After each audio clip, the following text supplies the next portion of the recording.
Welcome back to Talking Hip Hop. I'm your host, JustKeekz, and today's guest is Keysha Freshh.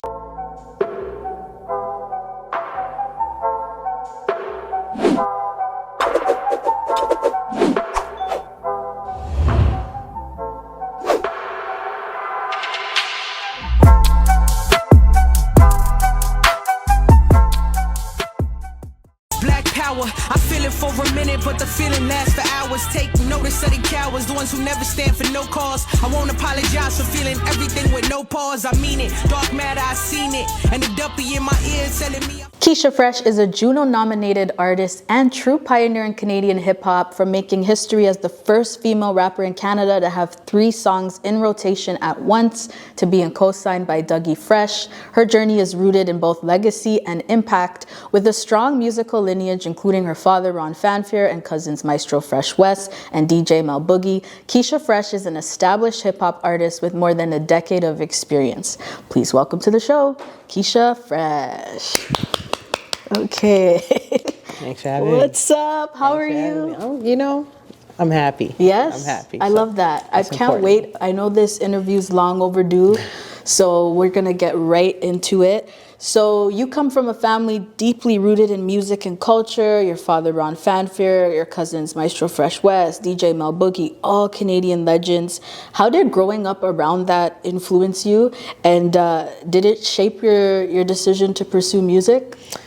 Well, yeah, I mean, it's funny because even further back, my great-grandfather, he had his own musical quartet troupe in Guyana. Mm-hmm. His name was Lou Spencer, mm-hmm. and he had his own kind of thing back in Guyana, which was pretty cool to find out. So it's like music is kind of in me, right? Yeah. But it's funny because music is so like in so many different aspects of my immediate family, and you know, by my marriage and blood, and it kind of felt like it was just something that I had to do. Like I don't really tell people this, but I'll tell you. Okay. So even further than that, you know, my grandmother's sister was Deborah Cox's like stepmom. You know what I mean? So my Aunt Patsy in England. And you know, her kids are Deborah Cox's stepkids. So, just like even just that connection was pretty cool. And I've gotten to meet Deborah Cox quite a few times, and you know, such a lovely spirit. You know, again, that Guyanese kind of background that we all have and share. And then even with, you know, Maestro and Mel, it's funny because I remember when I was like 15, 16, and I was with Mel, and she, you know, we were talking, and then I was like, yo, you know, my cousin Rich London, and she was like, but Rich is my cousin, and I was like, so wait, me and you are cousins? And then, you know, I'm talking to my mom and my aunt. They're like, yeah, you know, Maestro, that's our family. That's you know, on your grandfather's side, this is their cousins. And I was like, wow, you know. Wow. So it was like, even finding that out, Mel and I had, you know, been worried. That's my DJ. So, you know, just finding out, okay, like we're actually related, family blood was people always wonder, like, you didn't, Maestro, you know, did you grow up? And I didn't grow up with them, you know what I mean? But it's just finding that out kind of in my teen years was pretty cool. And, you know, that's like Maestro and Mel are huge mentors. And to me, and my father is a very decorated Canadian journalist. And, you know, so he's interviewed a lot of these artists coming, you know, when they were coming up, Mishi Me's and Cardis and stuff. So, you know, once I, you know, started to make music, a lot of these artists knew who I was and knew that's my dad. So I never used to really tell people that it was my dad because I don't want anyone to think it's because of him I was getting certain looks, you know? Yeah. That was really important for me. But, you know, people like Mishi Me and Master T, they would always, that's Ron's daughter. Oh. So, you know, it was like that respect they had for my dad. So I learned to embrace that as I got older. So it just kind of felt like this was a natural calling. I knew I wanted to be a musician. I fell in love with hip hop at a very young age. And I told my mom when I was 9, I want to be a rapper. So really? I knew what I was going to be when I grew up. Yeah. It's in your bloodline, right? So it was just only natural to chase that. And you said you found out at 9 that you wanted to be a rapper. Talk to me about how you personally got your start in music. Yeah, it's interesting. So I started singing around the GTA when I was 5. So I would sing at like Mother's Day brunches and different events in like the Guyanese community and the West Indian community. I would always sing like "Oh Canada" or do a little performance during these events. And so that was when I was 5, and I just kind of got a love for performance. And when I was around 9, I just felt like I just knew like I want to rap. I don't even want to sing. I want to rap. So I started rapping, writing little rhymes, and I had a little tape recorder, like a little Fisher Price tape recorder, and I put in a cassette. And I recorded myself just like rhyme and rhyme and rhyme. I still have it to this day. Wow. I was 9 years old. And that kind of just inspired me. And I remember, you know, from then I would just be writing raps all the time and rapping for my brothers in the basement. And when I was about 14, I said to my mom, I have a song I want to record. And so I reached out to T- because, you know, we all grew up kind of in the same neighborhood, and we were playing basketball at Cedar Park one time in Durham. And I remember like connecting with him. And so I hit him on MSN and I was like, I want to record, like, do you know a studio? And he sent me to the studio, Danny Boy Studio in Pickering. And I met an engineer named Logic. And so I was like, you know, let me just record this record. So I went in and I recorded a song called Part of My Swag. I was 14. And that gave me like the taste. You know what I mean? Yeah. That gave me the taste for like, okay, this is what a professional recording situation is like. And my mom came with me. And so yeah, after that, you know, took the record and I played it for all my friends. I put it on MySpace and it did well. Like, it was crazy. No one in high school was recording professional music like that at my age. So took that record and I kind of just built that momentum. The next year I recorded Hollywood Fresh, which became my first official single. It was all over the radio stations, Flow 93.5. They played it at Times Square on New Year's. Like, it was all over the place.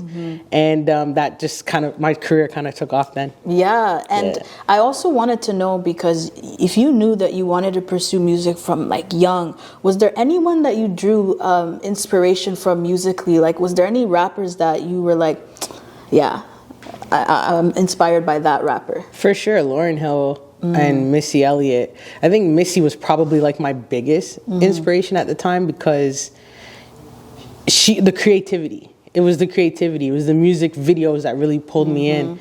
And I was like, yo, I want to do that. Like, that's sick. Like, the visuals and everything was just so perfect. She was really ahead of her time back then. Way ahead. Yeah. Way ahead. And just the cinematography and the package that she presented. She was just larger than life. Like, she was just a huge icon, and to me still is. I went to her concert 2 years ago and it was very emotional for me. My first time seeing her perform, and it was such a event. It was such a amazing production, and I'm like, she still got it, you know? So I would say Missy and Lauren, I probably pulled a lot of my inspiration from in the early days. And I know that you spent a lot of summers in New York City growing up. How did that help shape you as a hip-hop artist? Because New York is like the mecca for hip-hop. Yeah, I mean, because imagine, you know, being from Toronto, a lot of my friends, you know, where I grew up, they didn't really get to leave the city like that, you know what I mean? So for me, it was important that our parents sent us outside of Toronto to experience different stuff. But it made me tough. Like, being in New York in the 90s is real tough. Like, it wasn't no light work. It was tough, and it was, you know, the kids in New York they're more rude, and they had more energy and fight in them. So, you know, you're used to like people being so kind and polite, and you're the toughest kid in school here. But I go to New York, and I got really tough there. But I also got to really experience the culture of hip hop while being in New York with my older cousins, and getting to, you know, we didn't have any hip hop urban centered radio stations here. So as soon as we got across the border and we got close enough, it was like Hot 97, turn on Hot 97, you know, turn on Power 105. So my parents would turn on these radio stations, and we're getting to hear the music that we might not necessarily get in Toronto. And it's like, what is that? And then, you know, we would go get at the time they had mixtape cassettes, and Kid Capri and all these DJs had these mixtape cassettes. So we would go and get them and bring them back. My uncle would grab them, my brothers. We would get the CDs that we couldn't get. You know what I mean? So it's like, that's where we got the mixtapes from. You know what I mean? So we got to hear a bunch of artists, and it was cool, and it really made me understand, you know, just a different, like the mecca. You're in the mecca of hip hop, so you really get a taste and a feel for how the culture really should be, and it's not diluted or anything like that. So that I think shaped me a lot to be the artist that I am today. And that's why I always give that respect and that love to New York for shaping me as a true MC who has love for hip hop. And was there ever a moment that you were like, hip hop is what I want to do? Were you watching MTV? Were you like, what was that moment where you were like, yeah? Yeah. I think it was actually watching. I was watching BT, I believe, and they debuted, I think it was Missy Elliott's Work It video. And like, again, I was rapping before, like I was writing my rhymes, but I just remember like watching that video and then getting up and saying to my mom, I want to be a rapper. Like that was the moment where I'm like, this, and I remember my mom saying to me, okay, like, yes, that's fine. Yeah. So that for me was a big moment, and it's just something I'll never forget. That's such a sick way to like have that discovery. Missy Elliott's Work It. Yeah. What? Yeah. And what's your like end goal with music? What are you building towards? Like what's the thing that you really want to achieve with this? It's just something Maestro and I always talk about in this legacy, you know. He always says, don't just make records, make history. And that's really important to me, to leave something behind, you know, an impression, leave some sort of legacy for other people to discover. And you want to leave a body of work that people, long after you're gone, people can discover and talk about. And, you know, sometimes I have professors who tell me that they teach, you know, some of my music in their classes. That to me means everything, because it's like, you know, there's something that I put into this world that is being taught to other people. There's a lesson in something that I've created. And I had people reach out to me telling me that they've named their children after me. Like this one guy said, I named my daughter Keysha because I'm such a huge fan of the sorority, which was a group I was in. So just having those moments means that when I'm gone, there's something that I left something behind, and people will keep learning and hearing and experiencing it. And that's just important for me. But not just that, creating spaces for other artists to fill those gaps. You know, there's a fight that we've been fighting as women rappers for a long time. And so I try to add my footprint as well to make sure that I'm opening the door even more, so that people behind me can come in and be comfortable. I don't want women to have to keep fighting coming behind us. I want them to be comfortable and be able to enjoy this. So those are the things that I think mean the most to me. It's important to leave your mark behind. And, you know, even you just saying there's teachers teaching your music in their class, like that's huge. And you dropped your first single, you mentioned it earlier, in 2010, titled Hollywood Fresh, featuring the one and only hip hop legend, Dougie Fresh. Like, this is huge. Like, when I was reading about, I was like, what? How did that collaboration come together?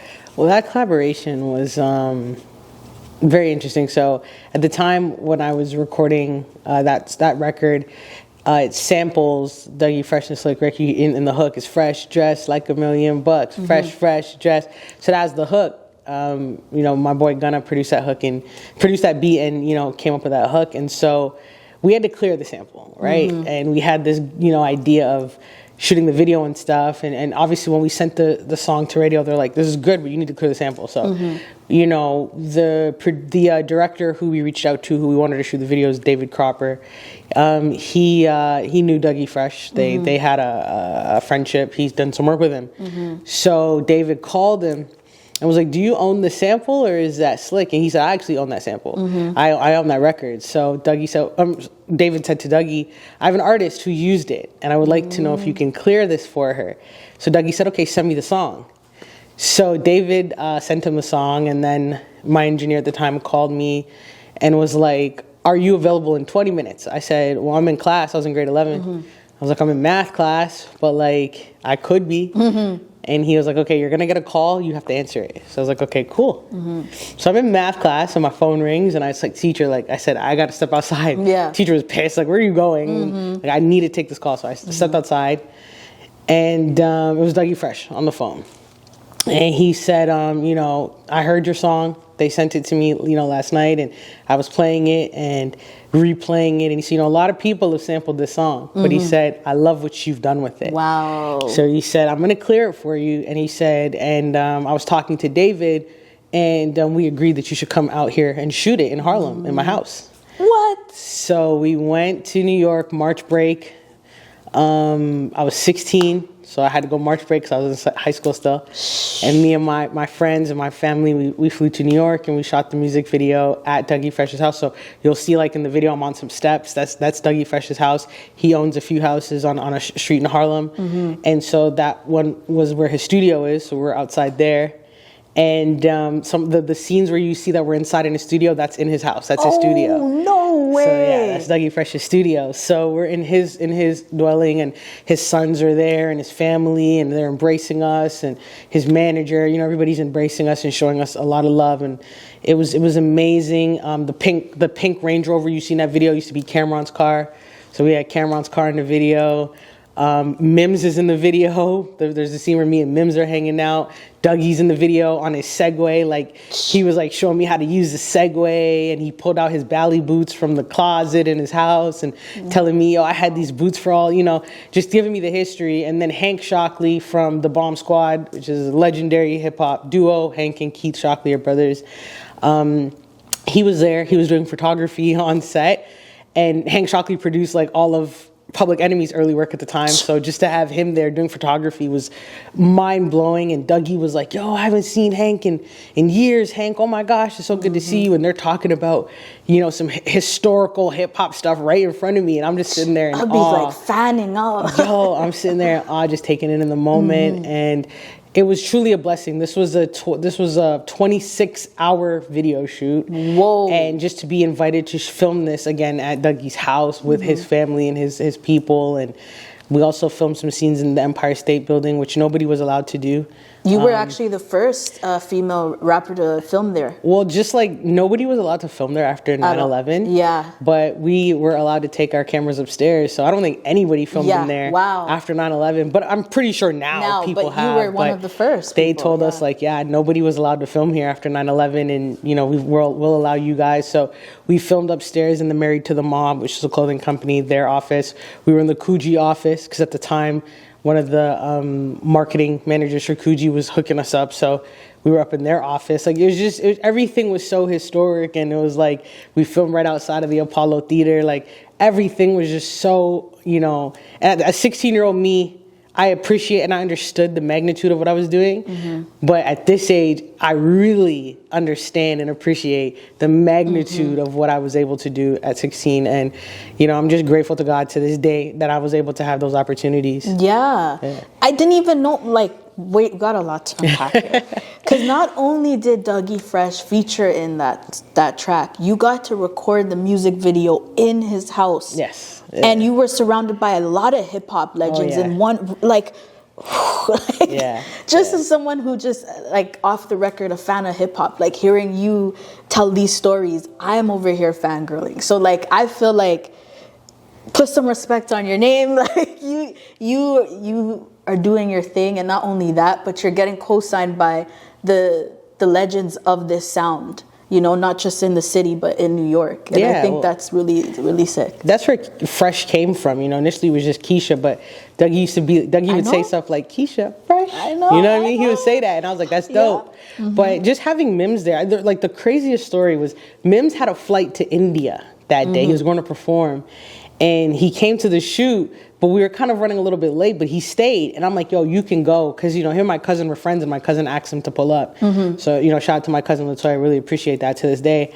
Mims, you know, he came and he stayed. And his flight was like leaving in 2 hours. And I'm like, like, it's okay, you can go. So he sent his cousin, who was his road manager at the time, he sent him to, he's like, you go forward, check the bags and everything like that. And I'll just grab my boarding pass and you know what I mean, I'll just come. So his cousin left, and he stayed, and he shot the scenes with me, and like barely made it onto his flight to India. And I was just so grateful that he, you know, risk that, like, he took it so serious that he stayed. You know, those little things, and they seem small, but to me it meant a lot, and it still means a lot. And I'm still so grateful for Mims, because it was like you took what I was doing so serious, you know. And so I learned those lessons early, and so when I work with other people, I try to show the same respect, and to any artist, whatever level you're at, I show up for you in that way. You know what I mean? And you know what I respect about you, that you were doing this during a time where we didn't have social media, we didn't have our cell phones, we didn't have ChatGPT. Like, I'd argue that it was a lot harder getting those opportunities back then. Talk about that compared to now.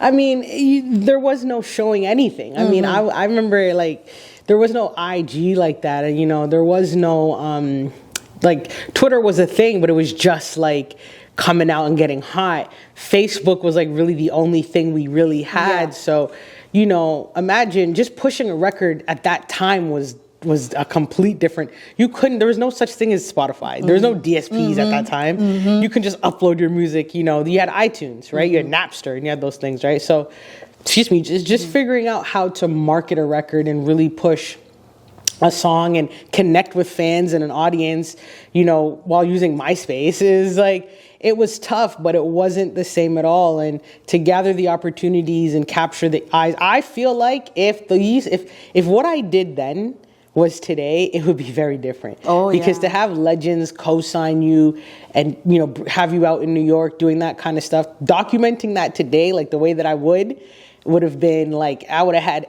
IG and TikTok going crazy. You know what I mean? It's a different, but we didn't really have those platforms. So you didn't really get to share that. People didn't get to see that until the video came out. You know what I mean? But in Canada, there was really no video platforms at the time for that kind of stuff. So it was pretty rough. But. Yeah, and also I just even forgot, you're from Canada where it's already hard for us too. Right. So you really had your journey and was able to do so much during a time where it was a lot harder. It was tough. And I know you attended the Trinity International Hip Hop Festival.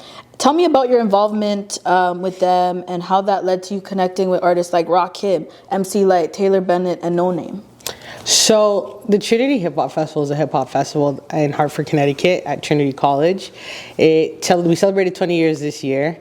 In 2016, I had reached out to one of the organizers, Greg Schick, who lives in Atlanta, and he's part of the Temple of Hip Hop.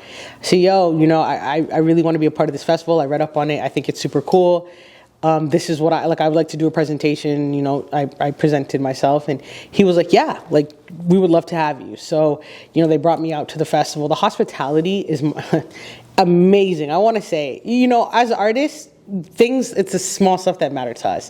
So when we fly into a new place and we don't have to worry about how we're getting to the hotel or how we're getting here and there, we don't have to worry about how we're eating or where's to get food or any of that kind of stuff. When all that stuff is taken care of for you, you're, you know, straight to your hotel, you're checked in, you don't have to worry, just go to your room, relax. Like, when those things are taken care of for you, it makes the experience 100 times better. So then I could put on the best performance. So I want to start there. Trinity Hip Hop Festival takes care of all of their artists. It's an amazing festival run by the Temple of Hip Hop, the chapter in Trinity. And what they do is, you know, they just kind of bring artists from all over the world. Africa, you know, the African continent, European, all over the world. So, you know, you get to connect with like Cuban artists, Brazilian artists, you know, some Canadian representation. Eternia has been there. You know, they've had some Canadian folks out there. So 2016, I got to go. And that year, get this right, Keysha, that year, I believe, was the year that Rakim headlined. And so when Rakim, like the 18th Rakim, letter, the God MC, yeah. So he came off the stage, and there's a hallway, and he's walking on the hallway, sweating, drenched, and he has like 4 people, everybody's behind him, he's walking, and he has his towel over his head. And I'm right here on the other end of the hallway by myself, and I'm walking towards him. So initially, I'm like, get out this guy's way. But I'm like, nah, keep walking. So I'm walking, and then we stop, and he's like, what up, sis? And he hugged me. He's like, yo, my bad. I got a little bit of a cold, but he hugged me, you know what I mean? And he's like, you know, what's good? You. I said, yeah, you know, I performed before you. And I was talking to him, and he was like. So he knew you already? Yeah, well, I wouldn't say that. But he embraced, you know, he embraced me, and, you know, that's hip hop. That's hip hop. You know, a lot of hip hop artists have never met me, but have embraced me because they're like, they could just tell you're hip hop. You know what I mean? You're family. So he embraced me as if I was family, and he's like, what up, little sis? You know what I mean? Showing love. And that meant the world to me, because I'm like, yo, you're the 18th level, like, you're the God MC, like, you're that guy. Wow. So that meant the world to me. So that was 2016, I believe. 2017, MC Lyte headlined that festival, and I hosted. So, which was amazing again, because this is one of my favorite MCs of all time. This is like MC Light, right? So she came and she shut down the festival, and just getting to announce her and bring her out. But then after she finished, I came on stage and I'm like, when I say MC, she rocked right with me, beside me, and she's like, so me and her, and there's footage of that. On the count of three, when I say MC, y'all say Light, MC. Like me and her rocking out on stage, and having that moment with somebody that I idolized, you know, that was like trajectory changing for me, because I knew like, yo, you're where you're supposed to be. So there was that moment in 2017, and then 2018, I went back, and No Name and Taylor Bennett were headlining that year. So that was also a really cool year. I should mention Joyner Lucas was also in the 2016 bill with Rakim, so it was a stack bill. But yeah, 2018, Taylor Bennett and No Name. And Taylor Bennett was super, I didn't get to interact much with No Name, but Taylor was super sweet and kind, such a nice soul. So that festival is this amazing festival. You get to learn about so many cultures. You get to see people premiere documentaries about, you know, different aspects of hip hop.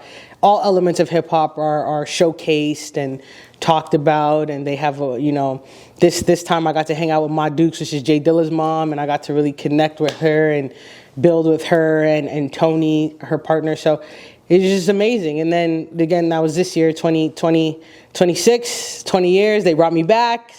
So yeah, it's just, I feel like it's a family. I know them all so well. We stayed connected, and so you've been going for almost 10 years. Well, no, this is my fourth year. So Fourth year. I went 4 years. I didn't, you know, after COVID, they kind of went online and stuff for a bit, then they came back. So I see. The last time I went was 2018. My first time was 2016. So yeah, I've been a family to that festival for 10 years. Yeah, yes. okay. And you know, you already talked about it, but I did want to mention, you got to meet Maureen, Yancy, Ma Dukes, Jay Dilla's mom. Sorry, I'm like geeking out right now. Like, talk to me about what that experience was like. I mean, I always felt like it's been like 6 degrees of separation with Ma Dukes, because everybody I know, you know, Diamond D, a lot of amazing hip hop pioneers, you know, are always, you know, giving Ma Dukes her flowers and stuff, and so just to be able to connect with her, and we broke bread a lot. You know, we had breakfast. We stayed in the same hotels. We had breakfast in the morning, and just building with her, and sharing stories, and the crazy. You know, we had a funny story. We were talking about go-go music in DC, and I was like, yo, my favorite like rendition of a go-go song, of a record, it was a go-go version, is Still Ray by Raphael Sadiq. She's like, that's my favorite song, and I was like, that's your favorite, that's my favorite song. So, you know, we just to have those moments and just kind of build with her for the whole time that I was there, and you know, having lunch together and just talking about hip hop, and you know, just getting to know a little bit more of her son from her eyes. You know, we know Dilla, obviously the legend and the producer, but just hearing how he, you know, as a son, you know, and being a mom to him, and how her perspective was of raising Dilla. I think that'd be a dope book, Raising Dilla, you know. It was amazing. It was inspiring, and again, it renewed. This festival always renews my spirit, so when I come back home, it's ready to go make some music. So that's what it was for me. It was 2 weeks ago now. I'm back, and I feel rejuvenated. Yes, I love that. You're supposed to leave feeling refreshed. Like, what am I about to do next? Facts, exactly. And you were a part of an all-female cipher that went viral on International Women's Day in 2016, involving 3 other female MCs from the city. And you guys later formed a group titled The Sorority. Talk about this. And I feel like that was such an important moment in Canadian hip-hop history, not only because it was just iconic on its own, but again, that was during a time where it was harder to go viral, and you guys were able to. Will we see anything like that again in the near future? And talk to me about how that came together. I mean, I hope so. I would love to see that. Great. Yeah. You know, I would love to see other women in the city come together and create those recreate those vibes. But it was amazing. Being a part of the sorority is probably, you know, some of the best years of my life. Being able to tour with my sisters was dope, man. It was dope. I think when we came together, it was at a time where, like you said, it wasn't like virality was very it looked a little different. You know, we went viral on Facebook. Like, that was where you go viral. It wasn't really, Instagram didn't have Reels at the time. Like, there was no TikTok. You know what I mean? These things didn't exist. So going viral on Facebook and amassing 1 million views on videos and stuff like that was where the real success kind of found us. And it was just cool. People like Kelly Rowland, like celebrities, found our video and showed us like mad love. Come around, love, you can get your chain took. I won't do it, but my dudes ain't had a meal and that fool's quick. And I'm the calm before the storm. They don't even know this ain't even my final form. Let me go. That for me was like meant everything, because it was like, wow, like we're making it, like people are seeing us. So, you know, forming a group kind of was a no-brainer. The chemistry was so incredible and people already thought we were a group. So when we formed the group and we started to put out actual records, it was like a well-oiled machine. You know what I mean? Everything was on point, the branding, the imagery, the photo shoots. We had a manager from the jump. So he was an incredible manager. Shout out to Brody. He manages Snotty Nose JustKeekz now. But he just kind of had things proper. You know, everything we did had to be proper and proper representation of what we kind of stood for, which is womanhood, sisterhood. Very important to us to always push that message. When we shot our music video Ladies Night, the whole crew, cast, producer, everything was female, women. Everybody was women. Like, everybody was women. We donated all of the money, the proceeds from that day, to, I believe it was a women's shelter for women who suffer domestic abuse. So we were constantly in that space of creating space, safe spaces and environment for women. When we did our photo shoots and video shoots, women, like, it was just always kind of that environment. So, you know, I really want people to understand we really stood for that. And we still to this day do. It just got tough. You know, everybody always wants to know what the drama was. And there was no drama. The sorority parted ways. Well, when Phoenix decided to leave, there was a bit of drama. But that's okay. That happens, you know, tempers flare. Yeah. But when the actual group decided to disband, there was no drama. It was an honest conversation of, I don't have the time to put into the sorority the way that I think it deserves. And we had a very honest conversation at rehearsal, because we're actually going on tour right before that. And we had an honest conversation and we talked to each other, and it was like, I agree. Like, I don't think we're putting in the time, and we have the time, and people wanted to explore solo opportunities, and you can't fault anybody for that, right? So, you know, things were coming. I was working on an album. Havaya was working on her Polaris Prize-winning album, 13. You know, Lex was working on an album. So we're all working on stuff, and we're like, it was hard to get us together. And it's just like, once you start neglecting something so big, you know, it could have been very damaging to the image further if we let it kind of ride.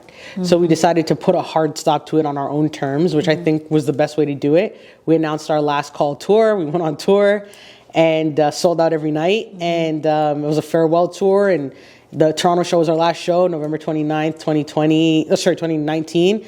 It was emotional. I mean, emotional. I cried on stage. We cried as cries, tears everywhere, champagne everywhere. It was crazy.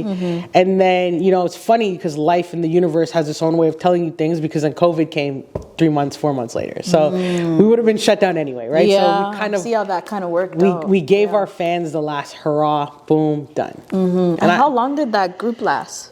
The sorority, 4 years. 4 years? About, almost, yeah. Okay.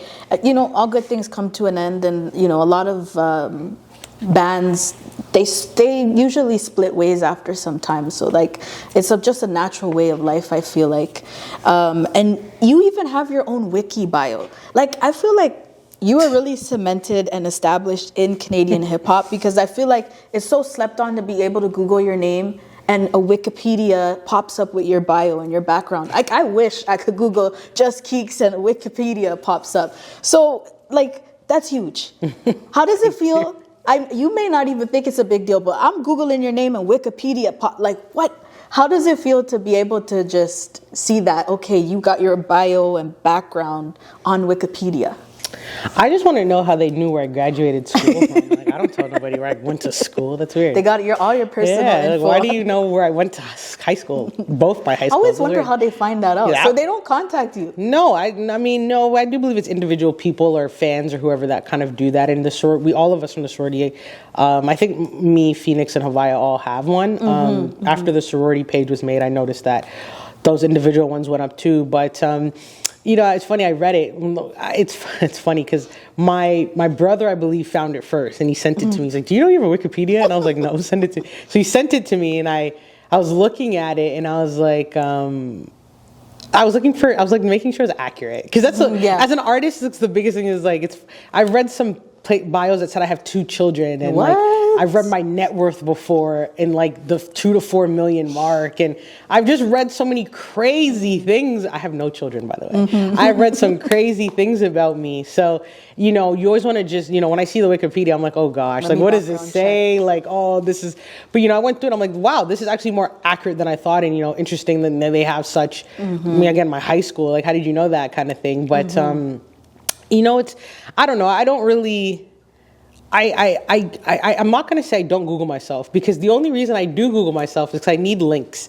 So sometimes when someone's like, oh, send me a link, you're like, I don't have it. Send some media links. And I'm like, okay, I don't like use certain DSPs. So when they say like, oh, we need a link, I'll Google Keysha Spotify or Keysha's Apple Music so that I can like copy the link, right? When I Google myself, for the most part, or sometimes I need an old press picture and I'm like, shoot, it's probably on Google. It's not the best quality, but I need something. You know what I mean? So I'll rarely Google myself, but I will, you know, if I need to find a link or read an article, or if I just dropped an album, I want to see the press that it got. So, you know, you Google yourself around those moments. But it's cool. It's more cool for like my family to see that. Like I said, it's such a legacy in my family, making my family proud. So when my little cousins come to me and they show their friends that I have a Wikipedia and stuff, you know, that to me is like the cool thing. I'm like, okay, that's cool. You know, you can show your friends that. But for me, it's just like, you know, again, those things to me are nice and fun. But when somebody is telling me, yo, your song saved my life, or you know, this changed my mood, or this made my day, those are the things to me that I'm like, yeah, as an artist, you're like, that's the stuff. That's what you're doing it for. Yeah. No, 100%. And you were outside during Juno Week. You were performing at the Black Music Brunch. Then you organized the True North Celebrity Charity Basketball game. How did those opportunities come together, and why was it so important to you? Yeah, I gotta shout out Mel Boogie. You know, Mel Boogie, she's the battery in my back. You know, there's a lot of things that I think of, but in my mind I'm just like, that's such a big task. That's such a tall order. And to know me is to know, like, I don't like to take on a lot. I'm the type of person, I will delegate. Like, yo, I can't do this. You do that. You do. So when it comes to, but I have such big ideas. So for the True North Classic, you know, they used to have something called the Juno Hoops, which was a celebrity basketball game. I think I remember that. Back in the day, and it kind of ended, I think, 2012 or 2013. Yeah. I think I played in the last one. It was in Ottawa, Juno weekend, and so I was like, man, this was such a dope environment. I've always wanted to bring it back. So Mel and I have talked about it before, but you know, just kind of, we didn't get too deep into it. So last year, I'm like, no, we got to do it. 2026, we got to do it. So, you know, her and I went into it and kind of got into the planning stages. And then it was just one of those things where it's just like having Mel just supporting me through that and partnering with me to do that was like, okay, I can't let Mel down. So I got to make sure I'm pulling my load. And, you know, plus Mel's also, the Black Music Brunch is her event. Oh, so she was doing both of those. That's her event. Wow. Quite literally, Black Music Brunch is DJ Mel Boogie's event. Wow. And so 5 years. So this was the 5th anniversary. So I know that she was like super, you know, tied up and just trying to make sure. But just the fact that she was also doing that, but still supporting me and still partnering with me and getting the sponsors and stuff that we needed for the True North Classic just meant the world. You know, Mel is somebody who I'm so protective of. I get so mad over. Like, I just, you know, and so just to be able to work with her and do these kind of things with her, you know, I'll go to the end of the world. Whatever Mel says, I'm going to do because, you know, she's just so important, not just to me, but to hip hop, to Canada. I've heard hip hop legends, Pete Rock legends give Mel her flowers. And so, again, Juno weekend was only Juno weekend for me because of Mel Boogie. The past 5 years, I've been heavily involved. You know, obviously I was nominated in 2023, but it is what it is for me because I'm like going to the Black Music Brunch. I'm, you know, right beside Mel, making sure that, you know, she's good and So doing this year, the True North Classic was an amazing event. It was one of the best. You brought you brought the creators together, the art. Man, I tell you, guys did that. And it's not easy to get everybody in a room, but I've built such a rapport with so many of these artists and people over the years that when I made the call, when I hit Toby and his people, and I'm hitting, it's like, yo, that's Keysha Freshh, it's Mel Boogie. All right, cool. When you move a certain way in the industry and you keep you have a respect amongst your peers, you can make those kind of calls and bring out these kind of people. So it was just amazing. Marlon and Ryan host and Marlon playing, and so it was just great. It was great. Such Razor was there, Marlon, Omega, Alicia, Ace West, it was amazing. Yep, you gotta get Talking Hip Hop on the next one. Oh yeah, for sure. That was my bad. Y'all should have been on there anyway. I saw that. I was like, for sure. What's new with you right now? What have you been working on that you can tell the viewers about? I'm working on a new album. It's produced entirely by Wisdom. Wisdom's producing it. Wisdom's dope. He's one of my favorite producers. So just to get to work with him is, it's really a big deal.